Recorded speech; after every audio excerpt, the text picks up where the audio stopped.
Hello दोस्तों, नमस्कार। Online जी के भंडार में आप सभी का स्वागत है। आज हम इस वीडियो में सिंधु घाटी सभ्यता की नगर नियोजन योजना, सामाजिक आर्थिक जीवन और उनके जो पतन के कारण हैं, इसके बारे में विशेष रूप से चर्चा करने वाले हैं। ठीक है दोस्तों, सबसे पहले हम पढ़ते हैं नगर नियोजन के बारे में। ठीक है, नगर नियोजन कैसा था? तो यहाँ की प्रणाली ग्रिड प्रणाली पर आधारित थी। ठीक है दोस्तों, पानी को रोकने के लिए पानी के कटाव को रोकने के लिए वह ईंटों को जोड़ने के लिए चूने व जिप्सम का प्रयोग हुआ था। ठीक है, और यह एक नगरीय सभ्यता है। सिंधु घाटी सभ्यता एक नगरीय सभ्यता है। द्विस्तरीय नगर योजना है। पहला है गढ़ी, दूसरा है निचला नगर। ठीक है, गढ़ी यानी गढ़ पर जो मतलब ऊपर बनाया गया गढ़ी, और जो निचला होता है वह निचला नगर। ठीक है दोस्तों, नालियों के निर्माण हेतु पक्की ईंटों का प्रयोग हुआ है इस सभ्यता में। मकान 4 कमरों से 30 कमरों तक बना हुआ है। मतलब एक मकान में न्यूनतम 4 कमरे और अधिकतम 30 कमरों तक इतना बड़ा बड़ा मकान बने हुए हैं। ठीक है दोस्तों, मुख्य द्वार राजमार्गों की ओर न खुलकर पीछे गली की ओर खुलते हैं। ठीक है, ये है नगर नियोजन। आगे है सामाजिक जीवन कैसा था उनका। तो सामाजिक जीवन समाज 4 भागों में विभाजित था: विद्वान, योद्धा, व्यवसायी, श्रमजीवी। ठीक है दोस्तों, एकल परिवार प्रणाली प्रचलित थी। मात्र सत्तात्मक थे। भोजन शाकाहारी एवं मांसाहारी करते थे। ऊनी वस्त्र का प्रयोग करते थे और सूती वस्त्र का प्रयोग भी करते थे। ठीक है, श्रृंगार में क्या करते थे?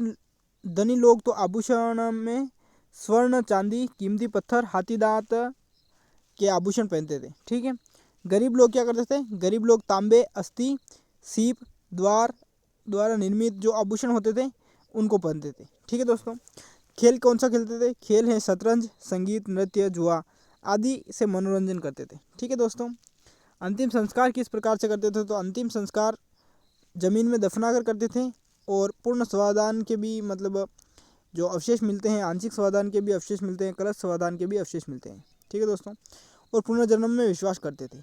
ठीक है दोस्तों, सिंधु घाटी सभ्यता के लोग पुनर्जन्म में विश्वास करते थे। अब देखते हैं सिंधु घाटी सभ्यता के लोगों का आर्थिक जीवन कैसा था। तो वह खेती में हलों का प्रयोग करते थे, पत्थर के दांतलियों का प्रयोग करते थे। ठीक है दोस्तों, कुबड़दार बेल का विशेष महत्व रखते थे। कुबड़दार बेल जो होते हैं उनके लिए विशेष महत्व रखते थे। ये घोड़ों से अपरिचित थे, घोड़े के बारे में इनको जानकारी नहीं थी। ठीक है, तो घोड़े की मरण मूर्ति लोथल से मिली है, इस बात का विशेष रूप से ध्यान रखना है। ठीक है, शिल्प व्यवसाय क्या था उनका?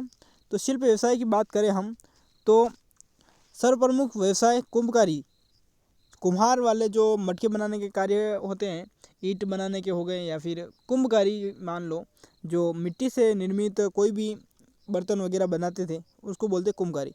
तो ये कार्य सर्वप्रमुख था। ठीक है, सर्वश्रेष्ठ उपलब्धि है इनकी पकी हुई ईंटों का निर्माण करना।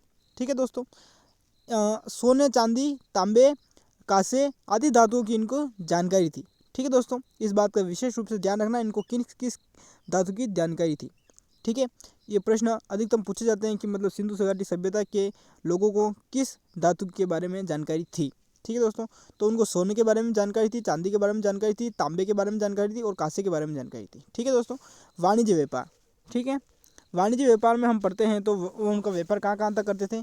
तो इसका हमें पता चलता है मेसोपोटामिया के साहित्यिक साक्ष्य में दिलमून, मक्कन, मेलुहा का उल्लेख हुआ है। ठीक है दोस्तों, मेसोपोटामिया के साक्ष्य मेसोपोटामिया का जो साहित्य है उसमें अपने ये जो सिंधु घाटी सभ्यता के 1-2 स्थान हैं, ये दिलमून, मकान, मेलुहा, इनका उल्लेख वहाँ पे हुआ है। ठीक है दोस्तों, आगे हैं सिंधु घाटी सभ्यता के क्षेत्रों में सिंधु घाटी के क्षेत्रों में मेसोपोटामिया है कि बेलनाकार मोहरें मिलती हैं। अच्छा, सिंधु घाटी सभ्यता में मेसोपोटामिया की जो बेलनाकार मोहरें हैं उनकी वो यहाँ पे मिलती है। ठीक है दोस्तों, और लोथल से जांच का चित्र मिलता है। इसका मतलब है कि वो जांच से लेके मेसोपोटामिया की तरफ जाते थे व्यापार करने के लिए। ठीक है दोस्तों, नाप तोल के लिए मोहनजोदड़ो से सीप, लोथल से हाथी का दांत का पैमाना प्राप्त होता है। ठीक है दोस्तों, और प्रतीक चिन्ह क्या थे उनके? तो प्रतीक में है स्वास्तिक का चिन्ह मिला है, चक्र, क्रॉस का भी उनको भी मानते थे। ठीक है दोस्तों, और हाँ, एक बात विशेष रूप से ध्यान रखना, मंदिर का कोई अवशेष प्राप्त नहीं होता है। ठीक है दोस्तों, सिंधु घाटी सभ्यता से एक भी मंदिर नहीं निकला है अभी तक। ठीक है दोस्तों,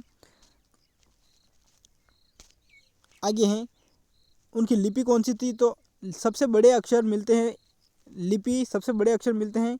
इस लिपि को बेस्ट्रोफर्दन कहा जाता है। मतलब कोई जगह है जहाँ से सबसे बड़े अक्षर मिले हैं। ठीक है, और उस बड़े अक्षरों वाली लिपि को क्या कहा गया है, बेस्ट्रोफर्दन। ठीक है दोस्तों, सिंधु घाटी सभ्यता के पतन के क्या कारण थे। तो सिंधु घाटी सभ्यता के पतन के कारण अलग अलग विद्वान अलग अलग बताते हैं। ठीक है दोस्तों, गार्डन चाइल्ड व्हीलर क्या बताते हैं कि आर्यों ने बाहरी आक्रमण किया था। आर्य जो थे उन्होंने मतलब सिंधु घाटी सभ्यता के लोगों पर आक्रमण किया और उन्हें मार डाला, इस कारण से सिंधु घाटी सभ्यता का पतन हो गया। ठीक है, ये कौन कौन मानते हैं, गार्डन चाइल्ड व व्हीलर। ठीक है, ये दोनों ये मानते हैं। सर जॉन मार्शल और स्पीक क्या मानते हैं, ये मानते हैं कि बाढ़ आने के कारण सिंधु सभ्यता डूब गई उस बाढ़ में और उनका पतन हो गया।